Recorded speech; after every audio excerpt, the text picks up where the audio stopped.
Olá, turma, tudo bem? Estamos em mais um podcast Superação e hoje com um convidado super especial. É difícil falar desse convidado porque ele mora no meu coração, no coração da mãe dele, morou dentro de casa além do coração, literalmente. Um convidado que estou muito feliz de receber hoje aqui, com 22 anos de idade, formado em administração pela Universidade de Michigan, pela Ross School of Business. Viveu no Brasil até os 18 anos de idade, acabou de se formar, é atleta de natação, campeão brasileiro na prova dos 50 metros nado livre, campeonato absoluto. Tem vários elementos, vários títulos, e a maioria deles são títulos do campeão de verdade. Né? E hoje eu trago para vocês aqui uma pessoa muito querida, eu sou apaixonado por ele, né? Ele sabe disso, que é meu filho, Luiz Gustavo Borges. Que introdução, Obrigado, hein? pai. Boa, a introdução foi boa. E achei engraçado que demorou até o final para você falar que eu sou seu filho. Então, mas muito obrigado aí pelo convite. Eu sei que faz, acho que um mês e meio aí que a gente tá querendo fazer isso. Então, finalmente, achando um tempinho aí para conversar. Então, super animado aí pro nosso papo. Muito legal. Eu fiz de propósito, né? Porque a gente começa a falar falar os títulos, né? Formado em administração na Ross, que não sei o quê. E aí a gente traz aqui os elementos de ser o filho, né? Porque muitas perguntas, muitas curiosidades em relação à forma como a gente lida com os nossos filhos, né? E hoje a gente vai circular um pouquinho nesses assuntos. Até porque, assim, quando eu era filho do Vinão, né? Seu avô, e da Dona Diva, a gente se identificava um pouquinho como filho, né? Mas você não sabia muito bem o que é isso. Você vai indo. Mas depois que eu fui pai, eu identifiquei. Eu comecei a ter uma relação mais assim, talvez mais serena, mais de um entendimento do que é ser filho, né? Depois que você é pai. E a gente tem uma situação aqui dentro de casa muito legal, assim, né? De vivência, de estudo, de foco. Também focado nas coisas que a gente quer para a nossa família, dos valores que a gente tem aqui dentro. E você está indo para o 5º ano, né? Está há 5 anos morando fora. A gente estava junto aqui no Brasil durante toda a sua juventude, né? E agora você se tornando um homem aí dentro do seu trabalho, da sua profissão. E eu queria dar um start aqui e acho que deixar você um pouco livre aqui nesse início, deixando mais leve aqui, para você contar um pouquinho da tua história. Né? A tua visão aí de como foi a sua transição de vida vindo aqui de São Paulo, né, do Brasil, e indo para os Estados Unidos, estudando, e como a natação interferiu na sua vida nesse sentido. Como é que foi isso para você? Beleza.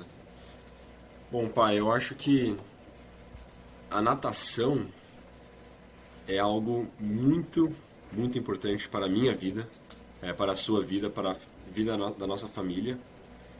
Desde que eu consigo me lembrar, a natação é uma parte da minha vida. Eu comecei a nadar quando eu era criança eu já nadava, eu ia para a sua academia, lá no Panambi. Eu nadei em alguns outros lugares também antes de ir para o Pinheiros.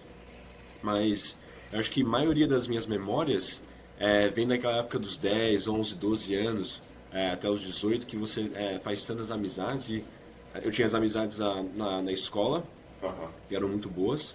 E eu também tinha as amizades na natação, que eram muito boas também. E eu acho que isso é algo que a gente falava bastante. Eu acho que pode até ser um lugar legal de começar, que são as amizades dentro de um esporte que é difícil. Porque se parar para pensar, a natação, você chega lá pro treino, você pula na água e são 2 horas de você comendo água, nadando, treinando. É difícil, não é um treino fácil, mas no final do dia, a razão que você está lá acaba sendo os seus amigos e você gostar de competir, você gostar de melhorar. É um esporte difícil que cada dia que você vai treinando, você vai melhorando, e essa melhora é algo que te motiva. Você sempre teve essa relação com o esporte, com a natação, né? Depois eu queria explorar depois a relação onde a maior parte das dúvidas, das perguntas que surgem são em relação a forma como a gente lida, né, com vocês, nossos filhos, no seu caso especificamente, por seguir os passos do pai, né, a gente já vai falar isso numa sequência, E bem próximo também, né? pela proximidade, pela pressão, pelas medalhas, pelas comparações que tiveram, mas ainda mantendo ali a conversa dentro do, do colégio, né, da escola e também do esporte, como é que foi essa relação para você, crescendo num ambiente onde você tinha que estudar, você tinha que treinar, né, a gente teve pressão para nadar, teve pressão para estudar, como é que foi isso? Você falou um pouco das amizades, né, das dificuldades de amizade pelo fato de você ter objetivos diferentes em algum determinado momento, mas como é que foi isso para você em relação ao esporte, né, fazer o esporte e a natação simultaneamente? Sim. Então, quando você fala de pressão, eu acho que existiam duas grandes pressões verdadeiras nessa época. A primeira vinha de você e da minha mãe, da família, e a outra vinha de mim. Nessa época de colégio aí vamos dizer, dos 10, dos 11, 12 aos 17, 18. A pressão minha era: eu tenho que ser um nadador excelente, porque o meu pai foi um nadador excelente. Isso é uma coisa que eu criei na minha cabeça. Isso você está falando logo no início ali, quantos anos você tinha mais ou E, menos?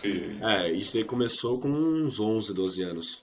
Acho que começou mais quando eu entrei no Pinheiros, e eu nadei, ok, eu nadei na sua academia, eu nadei no Celfran também, e aí eu fui pro Pinheiros com uns 11, 12 anos, e aí eu comecei a treinar mais competitivamente, né?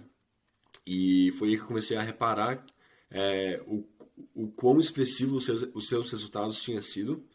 E eu comecei a meio que conectar. Uma medalha olímpica é algo difícil, é algo bem bacana. Não tem muitos brasileiros que ganharam, nadadores brasileiros que ganharam medalhas olímpicas. São poucos. E eu comecei a pensar: se meu pai conseguiu fazer isso, eu sou meio parecido com meu pai, eu deveria conseguir fazer isso também. É meu dever fazer isso. Você sabe que quando você tá falando isso, da 11, 12 anos, né? Acho que, do que eu lembro, assim, com 11, 12 anos, você começou a perceber que a turma vinha tirar foto comigo, começava a pegar, Uhum. os treinadores vinham fazer tinha uma relação, né? E você ali, chegando na adolescência, falou: e agora? Ferrou, né? Como é que eu vou lidar com isso? A gente ia pra competição no Corinthians e era difícil conversar com você, porque tinha tanta pessoa ao seu redor, a gente andava, por exemplo, eu tava andando pra minha competição pra ir pro meu balizamento, você tentando me dar dica, a pessoa vindo querendo tirar foto, e eu via isso, né? E começou a virar bem aparente. Eu tava numa competição, petis, infantil, e o cara que ia nadar, o pai dele queria um autógrafo seu, uma coisa assim. Então, isso foi muito aparente. E a segunda pressão, algo que muitas pessoas me perguntam sobre essa pressão em entrevista, em competição e tal, e eu não falo muito dessa segunda pressão, mas eu acho bem importante porque ela é uma pressão boa. E eu nem sei se pressão é a palavra certa para isso, mas existia uma pressão, ou a expectativa, uma expectativa, Incentivo, expectativa, alguma coisa nesse sim, sentido. uma expectativa de você e da minha mãe, de ser o melhor atleta, ou de ser a melhor pessoa que eu podia ser. E também tinha a expectativa de praticar um esporte até os 18 anos, que é algo que a gente conversava bastante. Então, tinha... Depois eu vou corrigir uma parte aí, né? Mas vai lá, vai lá, vai lá. Até os 16, hein? Não vem Até os nada. 16? Era até os 16. Tá Porque bom, até os 16. depois aí já tá amadurecido e já vai. Lembra da Gabi? A Gabi, Já percebi. minha outra filha, né? Ela parou de nadar aos 16. Foi E bem virou engenheira. E agora hoje é engenheira. Então, até os 16 aí. E isso foi uma pressão muito boa pra mim, porque... Não uma pressão, uma expectativa muito boa, porque deixou de ser... Deixa de ser, você tem que nadar rápido, você tem que treinar forte pra caramba, e vira, faça o seu melhor, né? Se dedica a algo que você quer fazer. Você me perguntava: o que você quer fazer? Você quer jogar bola? Você quer jogar vôlei? Vamos achar uma coisa que você quer fazer. Inclusive, eu acho que teve um dia, acho que eu tinha uns 15 anos, que eu fui lá eu tava lá com minha mãe, a gente passou no seu escritório lá em São Paulo, e a gente sentou, eu sentei na sala de reuniões, eu, você, minha mãe, a Bárbara, e eu comecei a chorar.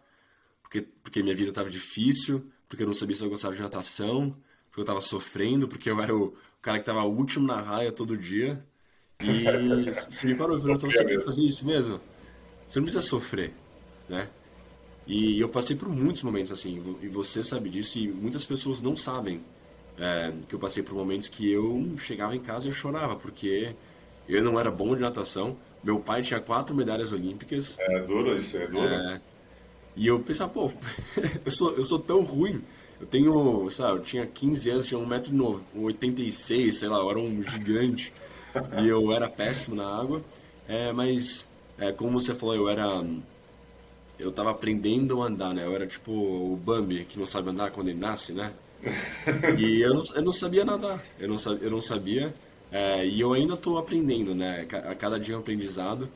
Quando você tem 2 metros, acho que eu tenho 2,2 ou 2,1, é muito corpo, é muito braço. É legal que você faz essa colocação, né? Que é lógico que eu conheço a sua história, que eu vivenciei, né? Muito presencialmente, né? Aliás, vivenciar presencialmente. Eu estava lá, Você tava lá. eu levei, eu trouxe, eu vi o choro, eu troquei a fralda, né? Isso é muito legal, mas aí hoje eu converso com um homem, né? É Passa a outro barba, tipo. né? A sua barba tá melhor do que a minha, né? O cabelo é bom, né? Então tem algumas características aí. Mas tanto para você quanto para sua irmã, né? Para Gabi, e para quem não sabe, eu tenho 2 filhos, né? No momento dessa gravação aqui, 22 e 19 que a gente está fazendo, 22 anos e 19, né? Anos. A Gabi, ela fez natação também, num determinado momento, até eu trago aqui os 16 anos, porque os 16 anos era um marco para mim pela adolescência. Então, com 15, 16 é onde as amizades elas se fortalecem, né? E aí, a hora que você sai dessa fase, se você conseguir superar essa fase, você continua, né? Que foi o seu caso. No caso da Gabi, ela não estava afim de fazer a natação e hoje ela está numa outra situação fazendo remo lá na Universidade de Michigan também. Seguiu também a mesma faculdade que você, que eu fiz.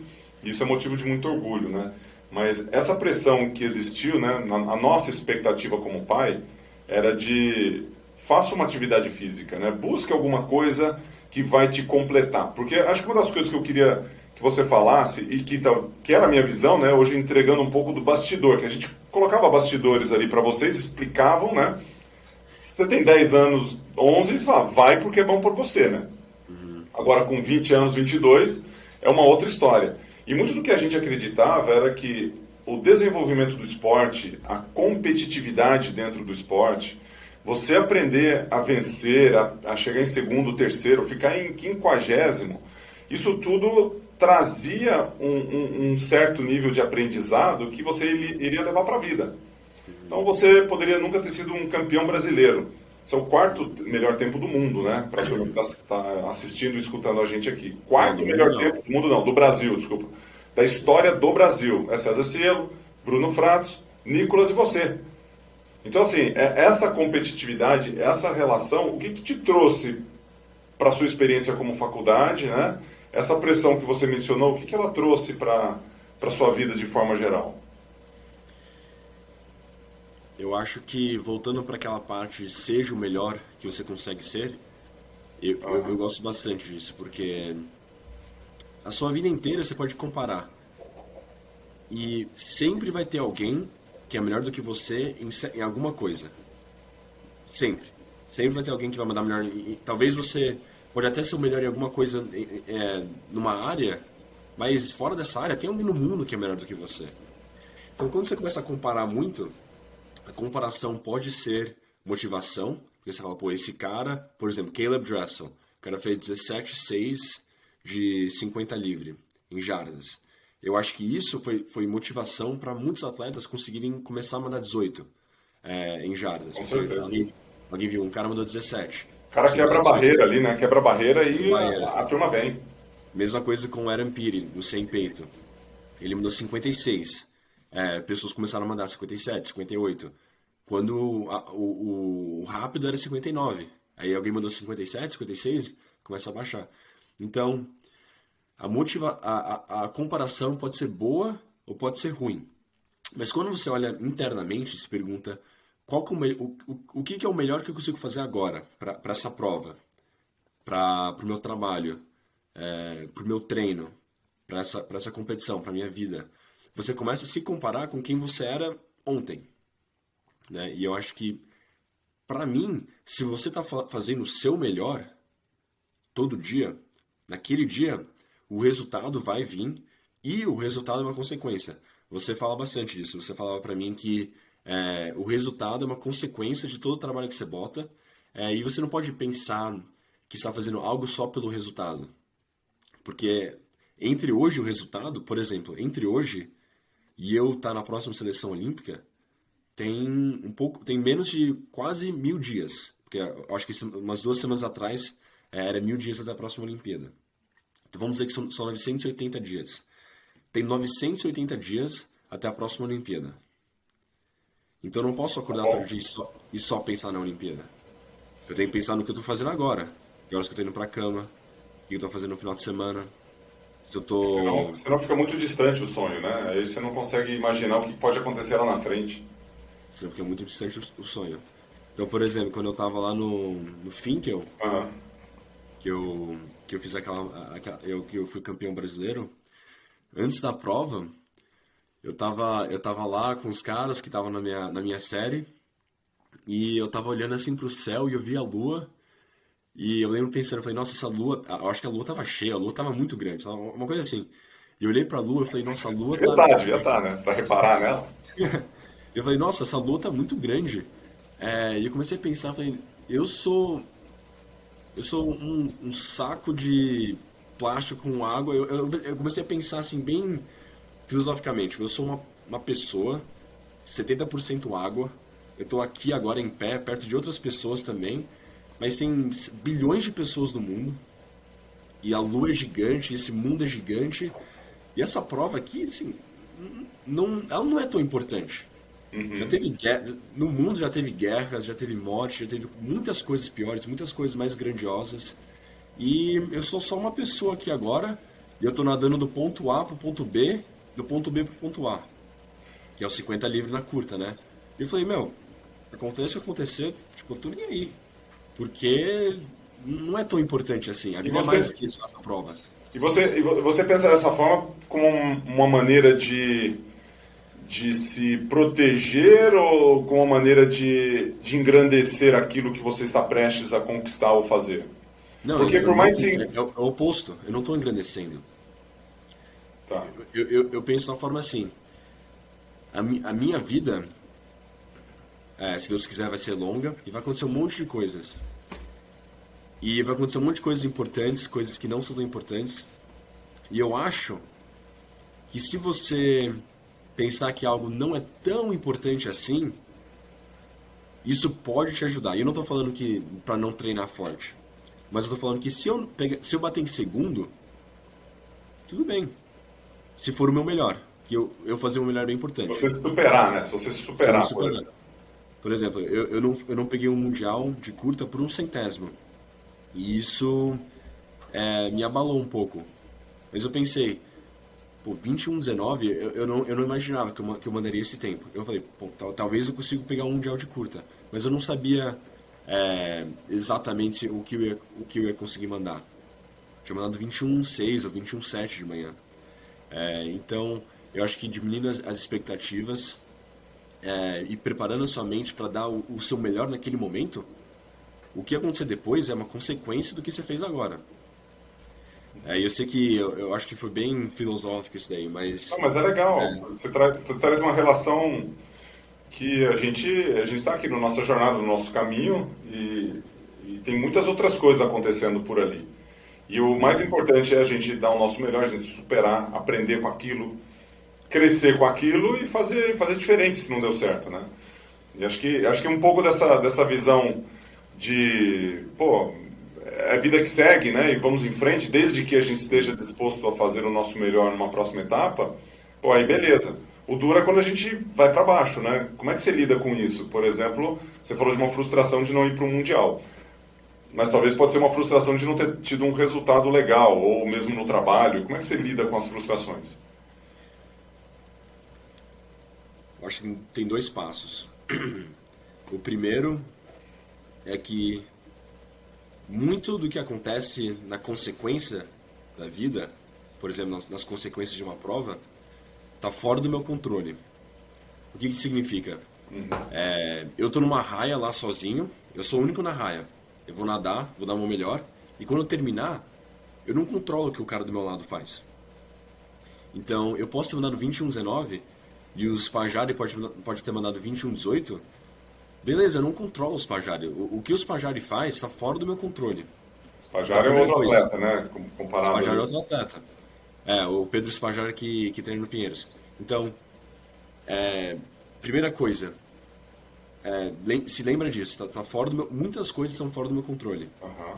E aí, você tem que se perguntar, o que eu tenho que mudar? E você sempre falava, se você faz a mesma coisa, ou como é que é o do Greg Troy, né? Se você fizer aquilo que você sempre fez, você sempre estará onde você sempre esteve. Exatamente. E eu sei que isso é algo que você acredita bastante. É algo que o meu técnico em Michigan também acreditava bastante. Que a gente conversava toda hora. Você não pode viver a sua vida sem fazer a mesma coisa, sempre treinando da mesma forma. Você tem que inovar, você tem que mudar.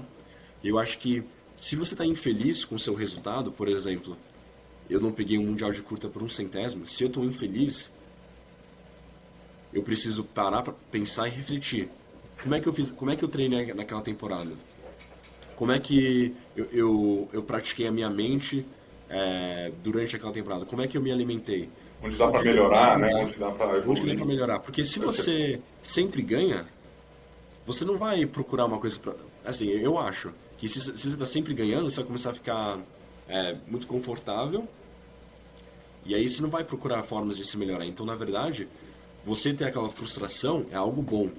Aquilo acontecendo vai te ajudar, E vai aí, te motivar. e aí, como você traz a vitória também, né? Na hora que você vê, você tem que aprender para fazer diferente. Senão, a não ser que você seja o Michael Phelps, né? Porque ele vai evoluindo, ele vai ganhando. Ele não tem muito. Estatisticamente, ele ganha, né? Mas para os meros Mas mortais é diferente. até o Michael Phelps, eu não conheço muito bem a história dele, mas aquele cara, ele, durante o ano, eu acho que ele não treinava um ou 2 dias por ano.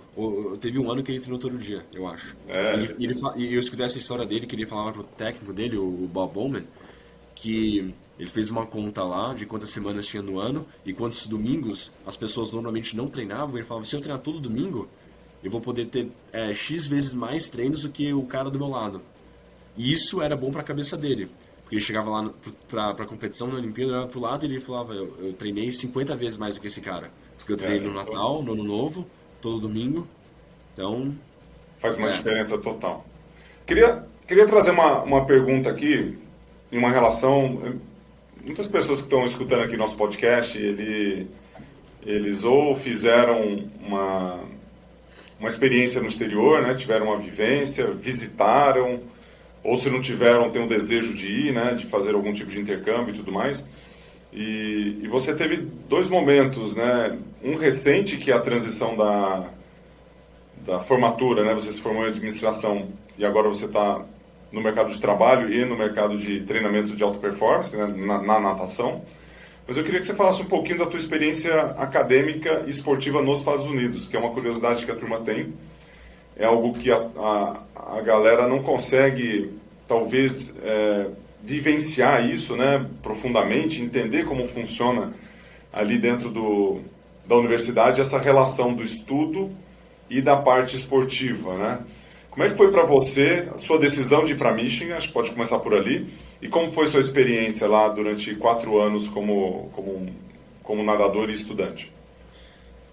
Então, eu acho Teve que alguém que te influenciou a ir para lá? Só para eu saber, você. eu sou formado em economia na Universidade de Michigan, tá, turma? é, Então, você e a minha mãe, a Bárbara, vocês dois estudaram nos Estados Unidos. Você estudou em Michigan, minha mãe na Flórida. E 2 estrangeiros também, né? Minha mãe vindo da Espanha, cresceu nos Estados Unidos, mas ela veio da Espanha. Estudou na Flórida, você veio do Brasil. E eu cresci escutando essas histórias, né, de como era a faculdade nos Estados Unidos, as experiências. E eu também vivenciei um pouco quando a gente visitou algumas vezes. Bom, na verdade, a gente visitou uma vez só, Michigan, juntos. Mas a gente foi assistir um jogo de futebol deles também uma vez. E eu via foto, eu assistia vídeo, você me contava a história. Eu lembro que a gente jantava junto, em família, e depois da janta a gente ficava conversando sobre as histórias da faculdade, que sempre tinha aquelas histórias meio malucas, meio divertidas. que você contava. Então, eu acho que desde moleque eu sabia que eu queria estudar e treinar nos Estados Unidos, porque se parar para pensar, o NCAA é o ápice da combinação de esporte e acadêmico, de praticamente qualquer combinação do que você quer estudar e qualquer esporte. Eu não sei se todos os esportes estão no NCAA, talvez alguma coisa tipo hípica, não sei, não vai estar.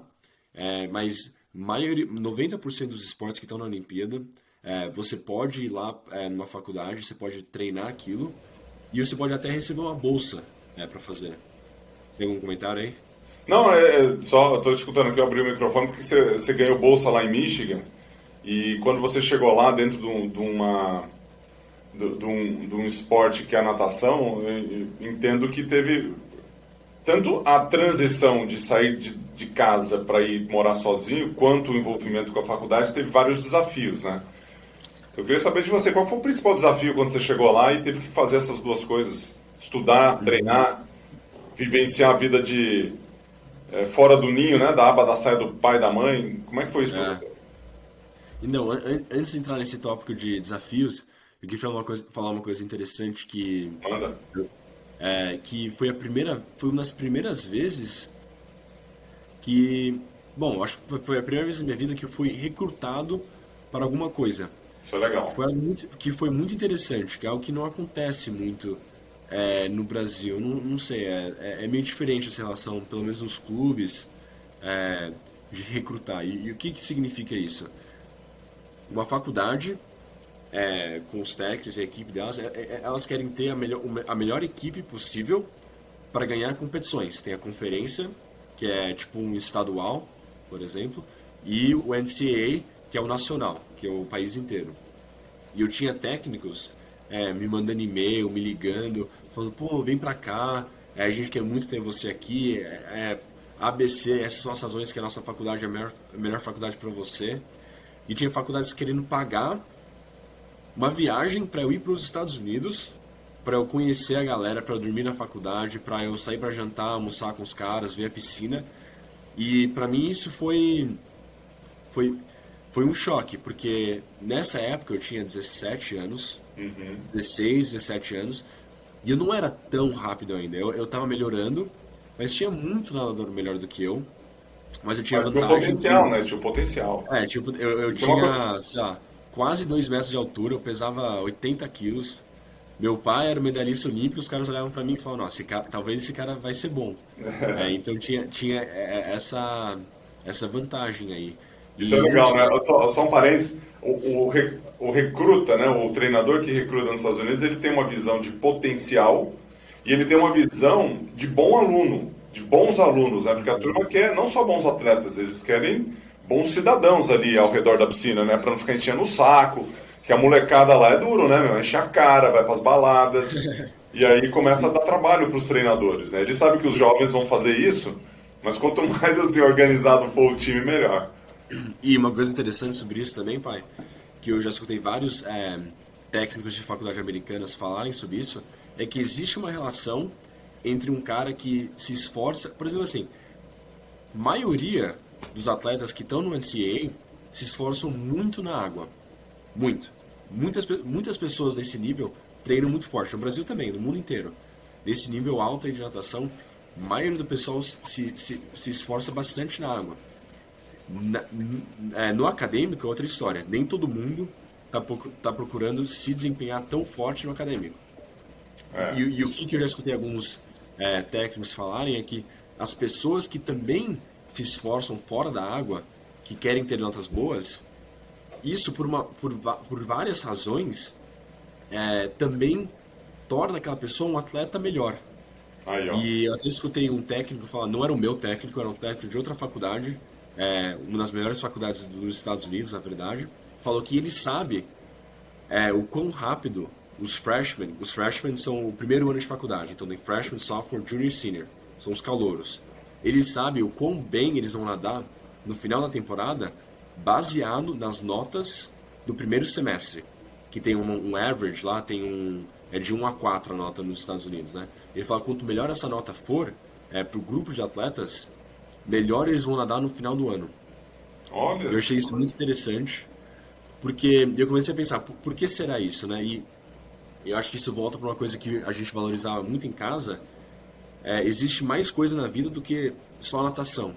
Igual, existe mais coisa na vida do que só trabalho, do que só faculdade, do que só família, do que só amizade, do que só ir pra balada e se divertir, né? Tem todas essas coisas da sua vida e você tem que achar o melhor, a melhor combinação para um certo momento da sua vida. Então, quando eu estava na faculdade, as coisas mais importantes eram eu estudar, primeiro, eu treinar forte, e quando eu tinha tempo, sair com meus amigos, curtir, sair para jantar com alguém e meio que dar uma relaxada, fazer uma coisa mais social. Então, essas três coisas eram as três coisas mais importantes da minha vida. Quando que você acha que você chegou a ter fazer essa reflexão e ter um entendimento disso, né? Porque é muito difícil para um jovem de 18, 19 anos de ter uma visão holística, né? Uma visão mais sistêmica da vida. Que você está falando de, Sim. pode trazer aqui espiritualidade, família, amigos, você mesmo, né? Cuidar de você também, né? Que às vezes a gente está no corre-corre, a gente não dá atenção para nós mesmos, né? Mas você consegue Sim. imaginar, assim, durante esse período, qual foi o momento que você parou e teve essa reflexão, falou assim, nossa, isso faz sentido. Teve um estalo assim? Como é que foi? Sim, foi depois do meu primeiro ano de faculdade. Quando você tem 18 anos e você é um calouro na faculdade, você quer fazer tudo, né? Você tem energia pra caramba, você dorme 5 horas por noite, você tá suave, você tá bem, você aguenta. É, e eu fazia tudo que eu queria fazer, eu fazia. Se eu queria sair, eu saía só de final de semana, de sábado. Eu treinava forte todo dia, eu estudava pra caramba, eu fazia tudo. Jogo de futebol americano, jantar com os amigos, aí Aí eu com saía à noite. 19 eu tô entendendo que você já ficou mais velho, né? Já tava velho. Não, não foi isso, mas eu fiz tanta coisa no meu primeiro ano, toda aquela experiência de faculdade americana, né, que não é só ir pra festa, mas também das 5 horas da manhã de segunda-feira até sábado à noite, assim, você não para. Você tá fazendo coisa o dia inteiro. Aí chega domingo, você tem um monte de lição de casa pra fazer, você tem um monte de teste, você tem coisa pra fazer, então você fica o dia inteiro estudando. Então, eu passei uns 8 meses aí sem parar, só indo, só indo. E eu meio que fui no automático. Foi um ano muito bom, eu cresci muito, mas eu estava toda hora fazendo coisa. E no final daquele ano, eu fui para umas competições no Brasil, eu não nadei tão bem, e, e foi na mesma época que eu comecei a trabalhar também com um psicólogo. E eu comecei a refletir um pouco mais nas coisas que eu queria fazer, nos resultados que eu queria atingir, no tipo de pessoa que eu queria me tornar. Não, isso é muito legal. E a coisa que eu falaria também é que isso leva tempo, né? Não é tipo assim, você acorda um dia e é isso. Você sabe que você tem que dormir cedo, que você tem que meditar, que você tem que ler mais, que você tem que tratar pessoas com respeito. Aí você tem que aprender, tem várias experiências que tem que acontecer É. para você chegar lá e leva tempo. É engraçado que quando você vivencia, né, numa intensidade que é a faculdade, e todos nós assim tivemos 4 anos de faculdade, né? Passa que nem um furacão, né? Parece que foi ontem É. que você estava lá ainda, né? E realmente foi ontem. Uhum. E aí 4 anos é o ciclo olímpico, é o ciclo da faculdade, né? E a hora que você vê, né, ao longo da vida os aprendizados, eu lembro até hoje assim de coisas que aconteceram na faculdade que eu vivenciei e que a hora que eu trago para hoje eu faço uma reflexão hoje, fazendo uma leitura do aprendizado que aconteceu lá, né? Então lá eu estava com 19, 20 anos de idade, quando estava na Olimpíada, estava numa competição, seja lá qual for, indo para uma sala de aula. Eu acho que eu seria um aluno muito melhor hoje do que eu fui na faculdade, mas lógico também, né? Lá com 18, 19 anos eu não estava muito... O meu, Não dá para fazer essa comparação. não dá para fazer essa comparação, mas dá para fazer a comparação seguinte, o esforço, a atenção, o detalhe, a forma como você dá atenção para as coisas, né? Lógico que tem muita coisa na cabeça do jovem que faz a diferença, mas quanto mais consciente você tiver dos seus passos, isso independe da idade. E eu acho também, pai, uma coisa para adicionar a isso é que o seu pai pode te dar conselho. Por exemplo, você não dá conselho toda hora. Você pode pegar um livro, por exemplo, estou lendo esse livro aqui agora. Você pode pegar um livro e pode falar uma coisa e você fala, nossa, isso aqui faz sentido, eu quero isso pra minha vida. Mas eu tô começando a perceber que você precisa vivenciar coisas primeiro, por exemplo, frustração, é, você tá triste com alguma coisa, felicidade, você precisa experienciar essas coisas antes de realmente fazer mudança. Eu não sei se você concorda com isso, mas eu acho que tem alguns acontecimentos na sua vida que você pensa e você lembra deles, você fala, nossa, esse foi um momento marcante que Sim, claro. mudou. Você concorda com Eu isso? acho que faz sentido. É que assim, quando a gente toma as decisões, a gente vai para cima, né, e quer fazer uma coisa diferente, a gente está buscando acertar mais do que errar, né? A gente não faz alguma coisa para errar e para ter um aprendizado em cima da frustração ou do erro, né? A Sim. gente acha que a gente está tomando as decisões corretas. Só que às vezes a gente não toma a decisão correta, né? A gente toma uma pancada na cabeça mesmo, né? Um chute no traseiro. Tipo, não deu certo, tomei uma decisão equivocada, aconteceu uma coisa que não foi o resultado esperado. Quando E isso tudo acontece, bem. é, tudo bem desde que você aprenda com isso. E você não vai Certo. lá e repita o mesmo erro, né? Uhum. Se alguma coisa ela é recorrente, se ela acontece com frequência e você não está preparado com essa reflexão que você trouxe, com o aprendizado da vida, com levantar a cabeça e falar, beleza, como é que eu resolvo esse assunto? Se isso não acontece, a frustração ela acaba sendo uma insegurança, ela acaba se tornando um medo, né? Ela acaba se tornando uma coisa assim, muito difícil na nossa vida que pode nos levar para baixo. E aí o que acontece? A nossa postura já não é a mesma. Fisiologicamente você já fica um fracasso, né? E você já não se apresenta para o mundo da forma como deveria. Esse que acho que é o grande problema quando a gente fala disso, né? Porque o aprendizado que gera conhecimento, que gera crescimento, esse é top. É esse que a gente quer, Sim. nesse sentido. Avançando aqui para os desafios, Isso. dentro da... Você teve, assim, dois momentos, né? Você já se formou, trabalhou e estudou, trabalhou e treinou, né? Que é uma fase da sua vida que você está em transição agora, né? 22 anos, se não estivesse em transição ia ser alguma coisa esquisita, né? Porque 22 anos tem muita coisa a ser definida ainda. Mas quais foram os principais desafios que você acha que você teve ao longo da sua carreira, não só acadêmica e esportiva, como hoje, né? Trabalhando e treinando ao mesmo tempo? Quais são os principais desafios aí que você consegue elencar e como que você superou eles? Um ou dois, assim, talvez. Eu não sei qual a palavra exata para isso, mas as coisas em que você escolhe focar o seu tempo, a sua atenção. Todo mundo só tem 24 horas em um dia, né?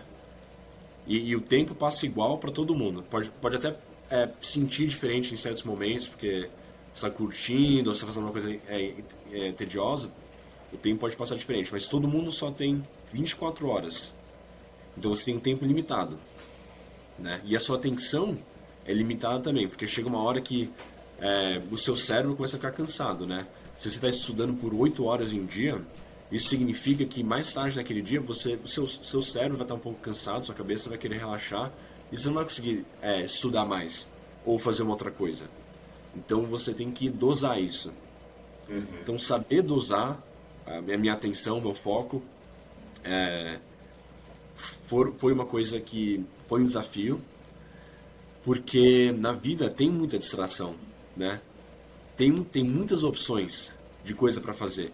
Coisas boas e coisas ruins. E coisas no meio. Então, E como é que você escolhe dar foco para alguma coisa? Se esse é um desafio, como é que você gerencia essas escolhas? às vezes, pai, a gente nem escolhe, eu acho. Eu acho que isso acontece, porque você está no modo automático. Então, mas E eu como... não tô falando que a gente não tem controle. Tô falando que às vezes você tá no modo automático, você chega em casa, você pega o seu celular e você senta e do nada passou uma hora. Você ficou uma hora no seu celular. Isso acontece comigo às vezes. Eu tô entendendo que esse foi um dos seus principais desafios que você teve dentro Sim, da... é um desafio. Eu acho que é um desafio que muita gente passa. E o que você E diria, o que você faz para superar esse desafio? Qual que seria alguma... consciência. Oi? Consciência. Tá. Tem que trabalhar sua consciência e o seu mindfulness, né, do momento, da vida. E isso é algo que é um desafio para mim hoje em dia. Essas distrações, especialmente essas distrações que que geram, que você fica, como é que fala? Você não consegue largar o celular às vezes, por exemplo. Você não consegue desligar o Netflix. Você não está com vontade de levantar do sofá, porque está confortável, né?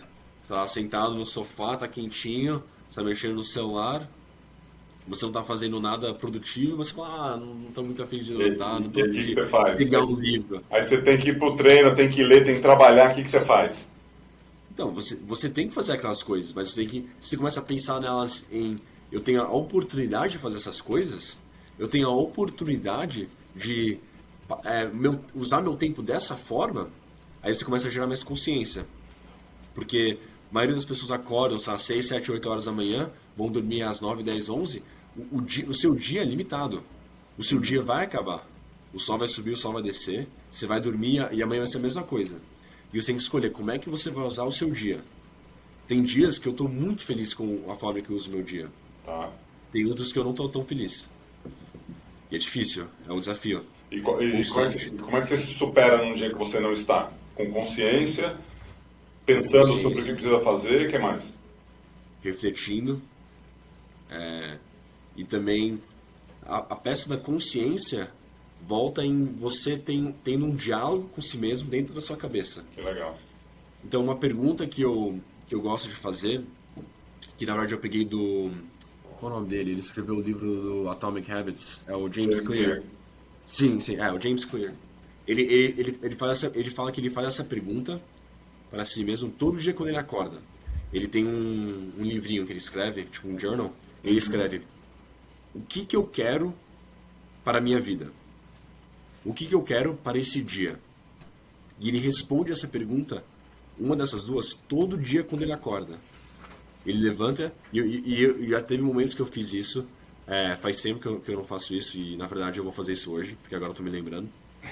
Mas você se pergunta, o que eu quero pro meu dia? E quando você pode até parecer uma coisa meio boba, mas quando você responde essa pergunta, você escreve, eu quero tal, eu quero ler, eu quero andar no sol, eu quero ver a natureza, eu quero dar o meu melhor no trabalho, no treino. Quando você escreve isso, você vê isso, você traz claridade para o momento e você traz consciência, porque você começa a refletir, né? Você começa a se perguntar o que eu quero. E quando você sabe o que você quer, fica muito mais fácil de tomar as decisões melhores.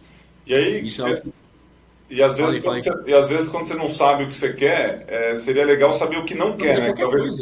Não, mas às vezes é comum você perguntar para as pessoas, o que você quer? Eu não sei, cara. Aí começa a ficar um desespero, né? Na hora que você não sabe o que você quer. E aí você não tem o tempo para criar assim a reflexão que você está falando, ter consciência das coisas, que a turma não gasta tempo fazendo isso, né? As pessoas às vezes têm uma dificuldade. Eu concordo, demora tempo para você construir, para você responder a pergunta o que eu quero para minha vida. Isso, mas talvez uma dica seja... Isso, mas talvez uma dica seja o seguinte, o que eu não quero? Aí você já começa a eliminar o que você não quer, pelo menos você já fica com a sua coisa boa. Eu acho isso bom, eu acho isso uma ideia boa. O que eu não quero, e eu acho também uma forma boa de começar é o que eu quero pro meu dia. O que eu quero pro meu hoje. Isso pode ser uma boa também, porque você pensa só hoje e são... o tema vira uma coisa que você consegue ver. Tá? De agora até o final do meu dia. Eu tenho que trabalhar, eu tenho que treinar e eu sair para jantar. Então eu consigo meio que mensurar melhor o que eu quero. Mas, então você já levantou a bola. O que você quer? O que eu quero hoje? O que você quer hoje? O que você quer amanhã? Pra onde você tá? Pra onde tá indo? Pra onde está indo o Luiz Gustavo Borges? Cadê? Não, mas antes, já vou fazer essa pergunta, mas antes eu queria rapidinho, você bate pronto, tá? Depois você volta para essa que é uma pergunta mais ampla, né? Tá bom. O que é mais difícil? Estudar e treinar ou trabalhar e treinar? Que é as duas experiências que você teve, né? Você saiu da faculdade, trabalhou e treinou. Sim. Com certeza, trabalhar e treinar. Por quê? Mas você não ganha dinheiro quando você trabalha? Quando você estuda... Ganho dinheiro. Então, eu vou explicar. Tem duas razões. A primeira, quando você está treinando e estudando, você está na faculdade. Você está lá com mais 30 marmanjos, treinando, tu não está treinando e tu não está estudando. Se você não está fazendo nenhum desses dois, você está fora da equipe. Isso é um fato. Não todo mundo lá no mesmo barco. E quando você está no mesmo barco, com todas essas pessoas, tá todo mundo lá por exemplo, pode ter um dia que tá todo mundo lá se fudendo junto, sabe? Tá todo mundo, semana de provas, e é também a semana mais difícil de treino do ano, tá todo mundo no mesmo barco. E você pode falar, nossa, que bosta, não sei o quê, mas também pode falar, vamos aí, pessoal, vamos estudar, vamos treinar forte. Quando a gente tá na água, a gente tá treinando forte, quando a gente tá fora da água, a gente tá estudando. Aí você vai pra Isso. vida real, na vida real, como é que é? Então, na vida real, é diferente, porque eu não estou mais na faculdade e eu trabalho remoto, que é uma realidade de muitas pessoas hoje em dia, né? Você trabalha sozinho, de casa, ou talvez um home office ou um coworking, e você não está lá com as pessoas que você trabalha, né? Você está olhando para uma tela de computador, está no Zoom, e você tem você tem aquele comprometimento com a empresa. Você tem que trabalhar. Você não, você, porque é uma troca, né? O seu tempo, a sua dedicação, você recebe dinheiro. Na faculdade você está pagando para estudar. Então se você não quer estudar, você não estuda. Você está pagando para estar lá, Uhum. né? O trabalho é uma troca. Então tem essa diferença de mindset. Tem o fato que você está num barco sozinho às vezes, sei lá, remando sozinho num oceano, num rio, e é, não tem ninguém, não tem pessoas segurando sua mão, não tem um técnico falando, ei, Gus, tá estudando bem? Como é que tá? Como é que estão as coisas, sabe? Isso se chama amadurecimento, maturidade, vida real. Exatamente. Qual que é o nome disso, hein? Que você... Mas tem muitos nomes. Mas acontece com todo mundo, então é parte da vida. Faz parte da vida. Faz Agora, parte voltando da para vida. aquela pergunta que eu fiz, o que acontece daqui para frente, né? Para Luiz Gustavo Borges? O que tá pegando? Como é que tá a sua cabeça? Para onde você vai? Sim. Eu me perguntei isso semana retrasada, porque a gente teve uma conversa juntos que me fez fazer essas perguntas e refletir. E, bom, não vou contar tudo porque é segredo, brincadeira. Mas onde que eu tô indo? Já pode, se for coisas confidenciais, esse podcast vai ser lançado, quando for lançado aqui já essa novidade já não é Não, mais, né? não, tranquilo. Não, não é isso que eu tô falando, mas é, eu tô falando de as coisas que eu quero fazer como atleta e na vida, Tá, como pessoa. manda. Então, eu me perguntei isso e tem duas coisas que estão no topo da lista. A primeira é continuar, é uma continuação de ser o melhor nadador, melhor atleta que eu consigo ser. E tem muita coisa embutida nisso e é um pouquinho diferente de como da forma que eu fui um atleta nos últimos anos, porque agora eu sou um atleta profissional e eu vou nadar porque eu quero. Porque eu quero ser o melhor atleta que eu consigo ser pelo meu clube, pelo meu país, né? Eu não estou mais nadando por uma faculdade. Eu não sou mais petis nadando sei lá, o Paulista com Pinheiros, com o pessoal lá zoando no hotel. Né? Eu sou um atleta profissional e eu quero nadar pelo meu país. Eu quero representar bem meu clube. Eu quero ir para uma Olimpíada, pegar uma seleção. Legal. E para atingir isso, eu não posso mais ser um atleta de faculdade. Eu posso até, eu nadei bem na faculdade. Eu fiz os meus resultados, eu tive uma carreira boa, mas eu preciso mudar alguma coisa, né? Então, essas mudanças de ser um atleta profissional e ser um atleta excepcional em nível mundial, eu tenho que fazer muitas mudanças. Então, é uma lista grande que eu estou trabalhando, que é uma coisa Algumas, para... não tem algumas que você pode dar? Tem algumas sim. Por exemplo, acho que as mais importantes são a base da pirâmide de um atleta. Então, eu acho que. E quando eu falo de. É tipo o Maslow, sabe a hierarquia do Maslow? Sim. Pode ser diferente para cada pessoa, mas para mim tem algumas coisas essenciais que pode até ser parecido para muitos atletas, mas você tem o seu sono, você tem sua alimentação, você tem sua hidratação e você tem a sua mente. E para mim essas coisas são bem importantes porque, como eu falei antes, tem muita gente no mundo treinando forte pra caramba, treinando muito forte. Então tem algumas coisas fora da piscina que vão fazer a diferença, porque você só treina 2 a 4 horas por dia. Então tem aí umas 20 horas por dia que você não está treinando. O que você está fazendo nessas 20 horas? Então, para mim, essas 20 horas vão ser um foco grande, indo aí para o futuro. Vai ser um grande foco meu. Então, por exemplo, dormir mais cedo, pelo menos 8 horas por noite. Meditação, visualização, hidratação. Não sei se você percebeu, eu estou bebendo água aqui. Eu também estou aqui tomando a minha. Podcast inteiro. Alimentação, o que eu estou botando no meu, dentro do meu Sua corpo, máquina. na minha máquina, porque agora a minha máquina, esse corpo aqui meu, isso que eu sou um atleta profissional, isso aqui é meu túnel, né? Não, filho, Então, você falando dessas. Conclua, que eu tenho um comentário para fazer. isso daí é a É isso? conclusão de uma das coisas que perguntou, aonde que o Gus está indo, o Gustavinho está indo, e isso é uma das coisas, mas faz seu comentário e eu falo da outra. Não, o que eu acho legal disso que você está colocando é que vários elementos que você trouxe aqui, eles fortalecem e eles explicam o que é ter um mindset de sucesso, né? Que era uma das perguntas aqui que eu tinha separado, e eu queria que você falasse desses itens, né? O que faz você, né? Que se você fosse explicar para uma outra pessoa, e você deu alguns elementos aqui que eu anotei, mas se você fosse explicar para uma outra pessoa o que te faz uma pessoa de sucesso, com mindset de sucesso, o que você falaria sobre você, né? Quais são as características de uma pessoa de mindset de sucesso que transformaram a sua vida no sucesso? Porque a gente percebe, tem vários elementos que você trouxe aqui. Sim. Vou trazer um aqui, ó. Você falou de excelência, melhor atleta que você consegue ser, fazer o melhor que você pode ser. Isso é dar um passo para adiante, né? Isso é alta performance, isso é excelência, isso é foco no resultado, isso tem vários elementos aqui, né? Como é que é para você isso? Eu acho que tem muita coisa, pai, mas eu vou escolher uma palavra. Tá. Eu vou escolher uma palavra que eu acho que é a mais importante para mim, pessoalmente. E essa palavra é perspectiva. Por que perspectiva?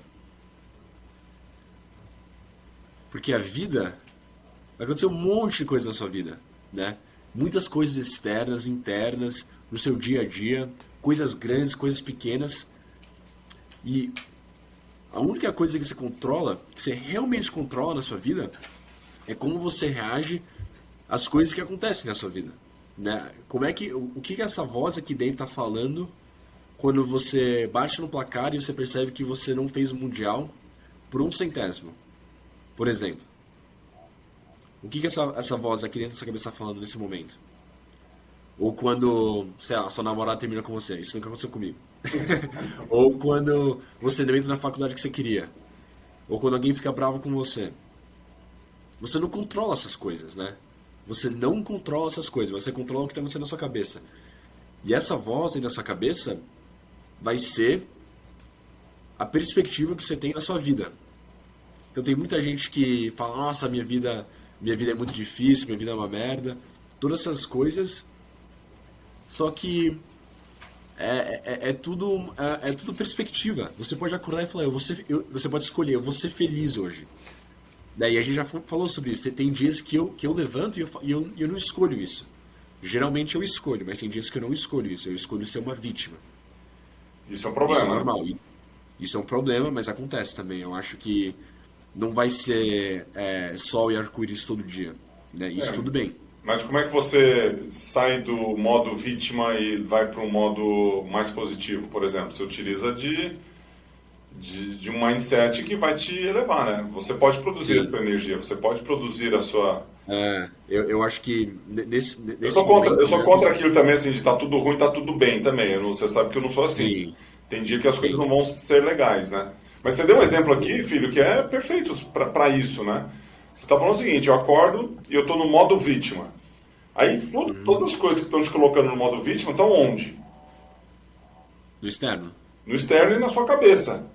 Na minha cabeça, desculpa, na minha Isso, cabeça. mas Você está na sua cabeça, essas mas coisas, são coisas externas que influenciam a sua cabeça. sim. Como é que você Então, muda essa chave? Sim, nesse momento, O que você falou de criar energia, por exemplo, ou de criar sua própria realidade, tem coisinhas que você sabe que você consegue fazer que podem melhorar seu dia, que vão melhorar seu dia. Então, por exemplo, se você acorda no modo vítima, por qualquer razão, primeira coisa, você escolheu aquilo. E às vezes isso é difícil de aceitar. Pode estar acontecendo uma coisa ruim na sua vida, pode estar acontecendo uma coisa difícil no dia anterior, mas você está escolhendo ser uma vítima naquele momento. Mas quais são as coisinhas que você consegue fazer para mudar aquilo? Talvez café da manhã bom, tomar um café e fazer exercício. Ou talvez fazer exercício sem se acordar, tomar um banho gelado e botar uma roupa boa, botar um perfume e você está pronto para o seu dia. Então, tem coisinhas que você consegue fazer que seria, por exemplo, no vôlei, qual que é o nome da pessoa que... Levantador. Levantador, sim. Tem coisinhas que você é o levantador da sua vida. E você também é a pessoa que vai fazer o corte. Então, como é que você consegue levantar, né? O que você consegue fazer para levantar seu dia, por exemplo? Isso é legal. Isso. Isso, nesse sentido aí, tem alguma frase que você gosta, que você usa, alguma coisa de algum pensador, Você falou alguns elementos que até que você falasse de alguns livros aí que você lê, algumas referências aqui em relação a isso, né? Porque às vezes a gente usa uma frase e essa frase me alimenta, me coloca numa outra pegada para eu crescer e sair do modo vítima e para o modo campeão, né? Vamos chamar assim. E tem alguma frase que você curte, que você gosta? A do Viktor Frankl, que ele fala... eu não sei exatamente como é que é, mas eu acho que é entre estímulo e resposta, existe um espaço, né? Que você consegue escolher como que você vai reagir para o que acontece. Não é uma coisa assim? Tava com o livro dele perto. Por aí, né? Oi? Então, isso é muito... Em busca de sentido, né? Uma vida em busca de sentido do Viktor Frankl. Esse é um livro animal, porque é um cara que não tinha nada, né? Na época que ele estava no campo de concentração. Você pensa, qual que é, para um ser humano, a história do ser humano, a definição de um momento difícil? O cara no campo de concentração, e ele conseguiu ter aquela perspectiva sobre a vida, né? Então, eu acho que se lembrando disso... Ele fala que uma das coisas que ninguém pode tirar é a vontade dele de querer viver, né? Exatamente. Podem tirar tudo do homem, menos a vontade de querer fazer alguma coisa, né? E acho que essa é uma relação, nesse livro específico que você está trazendo, de protagonismo incrível, né? Ele foi protagonista dentro de uma situação assim, tão difícil... A gente nem imagina. Que a gente não consegue nem imaginar que foi dentro de um campo de concentração em Auschwitz, né? Que ele estava. E outra coisa, pai, que eu penso também, eu não sei de onde que veio isso, eu não sei se veio de você ou de algum pensamento que a gente leu, eu não sei, ou uma outra pessoa, eu não sei quem me falou isso. Ou se foi algum psicólogo ou meu técnico, não lembro exatamente, mas talvez você se lembre. Que todo dia, quando você acordar, você vai ter pelo menos 10 problemas no seu dia. Todo dia. Não importa se você é a pessoa mais rica do mundo, a pessoa mais pobre do mundo, se você tem tudo que você quer na sua vida, se você está nadando rápido, qualquer coisa. Sempre vai ter problemas no seu dia. E você tem que escolher quais problemas você vai dar atenção, quais problemas você vai ignorar, talvez, ou problemas que você vai tentar solucionar, que você vai refletir, que você talvez não vai perder sono sobre um problema. Então, não importa em qual momento que você está na sua vida, sempre vai ter alguma coisa, né? Sempre vai ter algum problema. E você tem que decidir como é que você vai reagir, como é que você vai continuar indo pra frente. Legal, muito bom isso, muito bom isso. Porque aí te leva, né, pra se superar, pra chegar... O nome do podcast é superação, cara. Então tudo que leva a você se superar, tá valendo aqui. E você tem tranquilidade também, né? Claro. Porque você tem tranquilidade que coisas não vão estar sempre sol e arco-íris, né? E tem muita gente que fica esperando as coisas caírem do céu também, né?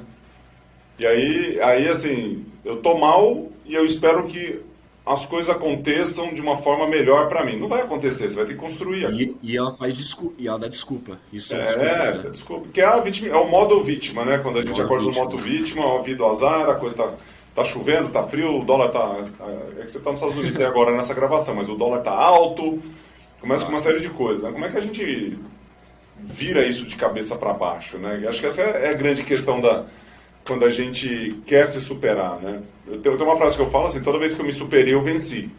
E se você pensar que das pessoas que se superam, elas vencem, pode ser a coisa mais simples do mundo. Porque tem gente que tem dificuldade de sair da cama, com depressão.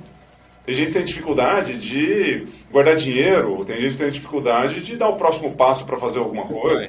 Sobre isso, eu tenho uma coisa sobre superação, que eu acho que você vai gostar. Manda. Você falou sobre a dificuldade de sair da cama e isso me fez lembrar de uma coisa. Eu tô começando a perceber que tem muita mais diferença. Eu não sei se alguém já falou isso, eu não sei se alguém já falou isso, se eu escutei em algum outro lugar, mas eu cheguei a essa conclusão ultimamente, que existe muita mais diferença e poder entre 0 e 1 do que 1 e 2. O que isso significa? É mais difícil de você dar aquele primeiro passo para sair da cama do que é para você dar aquele segundo passo. E isso aplica para um monte de coisas na vida que eu tô começando a perceber que é incrível. Então, por exemplo, no treino, vamos dizer que eu tenho... Muito legal isso. Que eu tenho 5 de 50 forte. Eu posso reclamar e falar, nossa, 5 de 50 forte agora vai ser muito difícil. É um esforço muito grande para fazer 5. Mas e para eu fazer 1? E quem falou isso também, é uma coisa parecida, foi o Caleb Dressel. Que ele sempre fala, eu levo uma prova de cada vez. Alguém perguntou pra ele na Olimpíada. Caleb, você vai nadar 14 provas. Porque senão ele já fica cansado de véspera, né? Acaba não tendo... Se você começar a pensar no que você precisa fazer depois dos 20 passos que você sair da cama, você vai ficar meio que, nossa, eu tenho que fazer aquilo. Mas o que o Caleb fazia? Ele falava, eu levo uma prova de cada vez. Eu me dedico completamente para aquela prova. Isso, e aí eu descanso e vou para a próxima. Isso serve para o trabalho também, né? Porque às vezes a gente serve para tudo. Tá lá no trabalho fazendo as ligações, né? Você trabalhou com vendas durante um bom tempo aí, agora você está numa transição. É duro, né? Você pensar que você tem que ligar para 300 pessoas é difícil, agora para 5 rola. Não, ligar para uma primeiro. Eu vou ligar para uma pessoa. Peraí, vou ligar para outra pessoa. E você vai indo. Então, por exemplo, se alguém está escutando isso e essa pessoa tem dificuldade de sair da cama, ou tem dificuldade de ir para academia, ou tem dificuldade de fazer qualquer coisa difícil, que a dificuldade de uma coisa é diferente para cada pessoa, né? Talvez para mim difícil seja diferente do seu difícil, e da pessoa que está escutando isso. Cada pessoa tem aquela coisa difícil na vida delas. Até as pessoas que estão mandando super bem na vida, em comparação, né? Uma pessoa que está mandando bem na vida em comparação às outras, aquela pessoa também tem coisas difíceis na vida delas. Então, se você tem uma coisa difícil na sua vida, e você está escutando isso, eu diria, o 0 a 1 é a coisa mais difícil e a coisa que você tem que fazer o mais rápido possível. E você não pode pensar muito. Tem que fazer. Tem que sair da cama. Criar o hábito, né? E depois fazer por um bom tempo para ficar bom naquilo, porque senão depois aí a gente acaba esquecendo. Isso é uma outra conversa que dá para falar mais uma hora aí sobre ela. Eu até queria que você falou do James Clear do Hábitos Atômicos, que é uma indicação de livro, estou imaginando que seja uma indicação de livro. Eu queria mais uma só. Então você indicou o Viktor Frankl, In Search of Meaning, né? Em Busca de Sentido. Você indicou o James Clear com Hábitos Atômicos. Eu quero mais uma dica de livro, para dar 3 aqui, né? Para a galera falar assim, cara, eu quero ler... quais são as fontes que você bebe, né? Qual seria um livro que você poderia indicar? Mais um livro, né? Vai pro terceiro. Eu acho que você já me fez essa pergunta antes. Eu não sei se eu dei a mesma lista, mas eu diria Mindset, da Carol Dweck. Eu não sei qual é o nome exatamente em português. Mindset, é isso. Mindset. Crescimento e fixo, né? Mindset fixo. Ou Talent Code. Não fala do Talent Code. Talent Code esse é top demais. Top demais. Mas a razão que eu falo esses dois é para as pessoas... ou também Outliers do Malcolm Gladwell. Esses 3 são bem parecidos porque eles falam... O tema em comum é que para você ser uma pessoa grandiosa em alguma coisa, você não vai nascer assim. Você pode nascer com algumas coisas que vão te ajudar a chegar lá, mas no final do dia é a experiência, são as horas que você bota ali. E tem muita gente que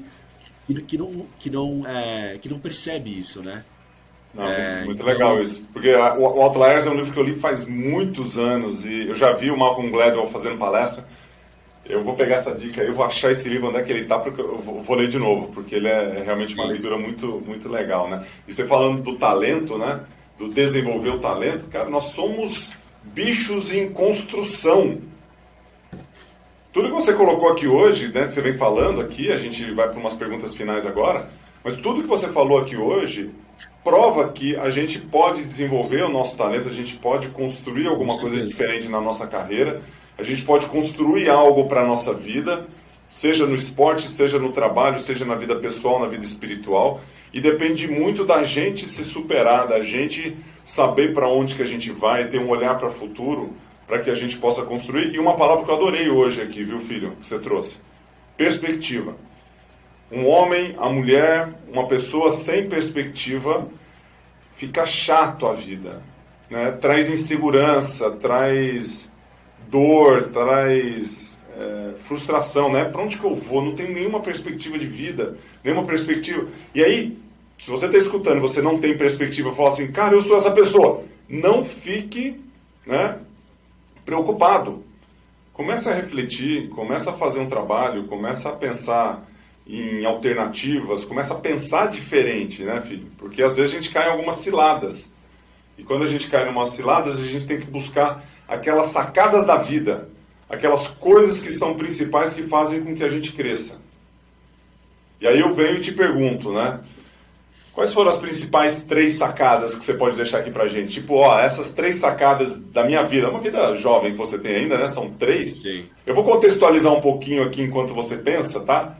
Mas Tá. 3 grandes sacadas que você pode virar aqui para a turma do podcast de superação e falar o seguinte, olha, isso aqui, né? E isso são as regras da vida. Eu tava vendo um vídeo do Mário Sérgio Cortella, né? Que perguntaram para ele qual que é o sentido da vida, né? Qual que é qual que é a resolução, que aquelas perguntas ali que fazem, né? O que está ali, né? O que faz sentido para a vida? Qual que é o segredo da vida? Ele falou assim, o segredo da vida é que vaca não dá leite, você tem que tirar. Você tem que botar a bota, pisar na bosta, pegar na teta da vaca, tirar leite. É isso, cara. Não vai sair sozinho e você vai ter que entrar no curral para fazer a coisa acontecer. Com certeza. Tá certo. Quais são as 3 sacadas que você diria aí? Me dá algumas dicas. Tá. Olha, você falou que eu não precisava preparar, que não, você falou que essa é a pergunta mais difícil até agora, hein? Porque agora eu vou ter que tirar umas coisas aí, mas... Vai ter que rebolar, vai ter que rebolar. Não, beleza. Eu vou pensando e vou falando. Então, a primeira... Ó, você já deu, vou te ajudar. Uma você já deu. Não. Você... Eu tenho uma aqui na minha cabeça, depois você me ajuda, tá? Não, você falou que você quer ser o melhor atleta que você consegue ser. Então, seja a melhor versão de si mesmo que você pode ser. Seja... Eu queria pensar em coisas diferentes. Então, vai lá. Eu já estava dando uma Mas resposta aqui. Se eu não Tô conseguir falando pensar em coisas demais, né? diferentes... Não, se eu não conseguir pensar em coisas novas, aí eu repito uma coisa que eu falei antes, mas... Então, Deixa vai. eu ver aqui. 3 sacadas. Mas obrigado aí pela ajuda. Coisa de pai, né? Coisa de pai, querendo ajudar no podcast. Energia, vou falar sobre energia primeiro. Qual que é a Eu sacada? acho que energia se cria e também energia é algo contagioso. Essa seria a primeira sacada, porque eu acho que já até fiz um post no meu Instagram uma vez sobre isso. Muitas pessoas acham que energia ela vai estar lá, né? Que você não precisa criar energia, que você acorda com energia, ou que você é uma pessoa com ou sem energia. Eu sou o E contrário, né? Eu pode acordo, ter, eu acordo assim meio lento. A sua mãe, então, pelo amor de Deus, até sair da cama. Então, energia pode ter várias definições, né? Pode ser o seu entusiasmo, pode ser perspectiva, pode ser a forma em que você fala com as pessoas, a sua voz quando você está falando com as pessoas, né? E eu acho que quando você percebe que você cria energia e que você consegue usar energia para fazer mais amigos, para botar um sorriso no rosto de alguém, para fazer um trabalho melhor, para treinar melhor, para você ter motivação para fazer coisas, você começa a pensar, nossa, a energia é tudo na vida agora, de repente. Beleza? Porque se eu tenho energia, você consegue fazer mais. E você consegue fazer mais daquilo que você quer, né? Então, crie energia. Tá bom. Eu tenho uma última pergunta para você, mas depois que você der as 3 sacadas, você falou que essa foi a mais difícil, mas eu vou te dar uma para refletir. Mais difícil ainda. Segunda, Tá bom. segunda sacada. Segunda sacada. São 3 que eu pedi. Você falou, é uma só que você quer dar? Não, eu não sei quais outras eu tenho que pensar aqui um pouquinho mais. Faça o seu melhor sempre, né? Seja o melhor atleta que você pode ser, a melhor pessoa, o melhor trabalhador que você pode ser. Essa é uma boa. Eu acho que. Essa é uma sacada, super sacada. Eu acho que a coisa da comparação. Se você quer comparar, compara com si mesmo, com quem você era o dia anterior. Porque você não controla as outras pessoas, né? Essa é outra sacada, Resultados. então. Sim. Essa é a terceira? Compare a si mesmo Tem e a terceira sacada. também, sei lá. Hã? Eu falei, tá meio. Essas sacadas não estão muito organizadas ainda. Não tem problema. Então, assim, ó, energia se cria e contagia, compare a si mesmo e controle aquilo que você tem controle. Sim. E eu adicionaria que no controle se compare a si mesmo, aquela tem que ser o seu benchmark, Beleza. quem você era o dia anterior. Não, tá ótimo. E você pode usar outras pessoas como motivação também.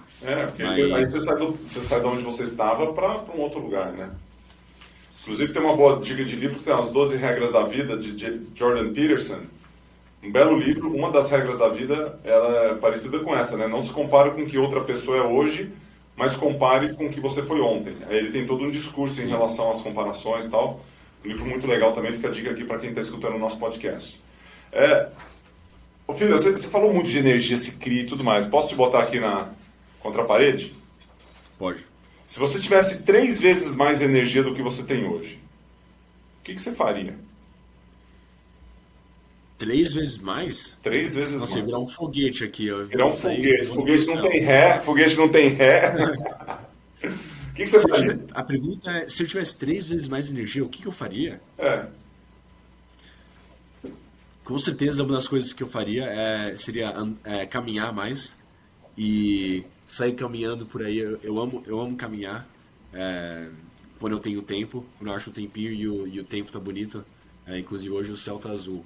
Mas sair caminhando pela natureza, eu acho que é algo essencial pro ser humano, estar na natureza. Às vezes é difícil na cidade grande, né? Mas achar um tempinho aí. Então, se eu tivesse mais energia, eu caminharia mais, se eu tiver tempo, né? E você perguntou 3 coisas que eu faria mais? Não, só se tivesse mais, é só uma. Eram as 3 sacadas ali, né? Mas você Sim. caminharia mais se tivesse mais energia. Esse seria um dos pontos aqui. Legal. Porque às vezes eu quero descansar minha perna pro treino, né? Então, não posso ficar caminhando o dia inteiro. Ô, filho, pra gente encerrar aqui, daqui pra frente, como que será a vida de Luiz Gustavo Borges? Olhando pro futuro aqui, né? Já respondeu um pouco disso, né? Sendo a melhor versão. Deixa uma última mensagem, fala o que você quiser agora, já se despedindo aqui do nosso podcast, Sim. pra gente ir pros encerramentos aqui. Então, a outra peça que eu ia falar, que vai junto com ser o melhor atleta e nadador que eu consigo ser, é também ser a melhor pessoa e crescer como pessoa. E eu sei que essas coisas são parecidas porque tem tudo na vida é meio Entrelaçado, linkado, né? Tudo vai junto e o que você faz na água vai afetar como você é como pessoa fora da água. Quando falo água, eu estou falando de treinamento, né? Como atleta de natação. Mas me desenvolvendo como pessoa também é uma coisa muito importante para mim. É a razão que eu vou encaminhada, é a razão que eu medito, é a razão que eu leio, é a razão que eu construo relações com pessoas, porque eu quero ser uma pessoa melhor. E um dia a natação vai acabar, né? Igual acabou para você aos 31 anos de idade. Um dia a vida de atleta profissional vai acabar para mim, mesmo sendo que hoje em dia é o meu mundo inteiro, né? Ou quase o meu mundo inteiro, ser um atleta profissional e ser um nadador. Mas também pensando, como é que eu consigo ser uma pessoa melhor e isso tem a ver com outras pessoas também, né? Botando um sorriso na pessoa do outro e ajudando pessoas. Então, não perdendo o foco disso aí, que isso é algo bem importante também. Muito legal, filho. Obrigado aí pela participação no podcast. Tem assunto aqui. Se a gente pegasse cada uma dessas vezes aqui, a gente falaria aqui durante muito tempo. Espero, turma, que vocês tenham gostado desse podcast aqui com o meu filhão, né? E a gente fez aqui muitas informações legais, muitas sacadas bacanas de um jovem que está formado, que está buscando uma carreira ainda de trabalho, de empreendedorismo e também de atleta profissional. Então, muito legal, filho, ver o homem aí que você está se tornando. E eu queria que você fizesse só uma última coisa. Mandasse um beijo para sua mãe, que deve estar escutando esse podcast, e se você não mandar, se você não falar alguma coisa para ela, vai ficar muito chateado. E manda para a Gabi também, vai. Eu ia falar, manda para a Gabi também. Claro. Então, um beijo para minha mãe, para a Gabi. As minhas fãs, número 1, aí. E a família Borges, Caso, Veloci, Franco, tá todo mundo escutando esse podcast. Manda aí um tchau para todo mundo. Tchau aí pra família, amo muito vocês e... Os Walsh. Vocês sabem que... Os Walsh. Vocês sabem que vocês são uma grande parte aí da razão que eu nado. Eu nado por vocês também e pelo suporte de vocês. Incondicional. Então, muito obrigado, beijo, amo vocês. Legal, turma. Um grande abraço. Esse foi o episódio de Superação com meu filhão Luiz Gustavo Borges. Espero que vocês tenham curtido. Até a próxima. Valeu, turma. Obrigado. Tchau.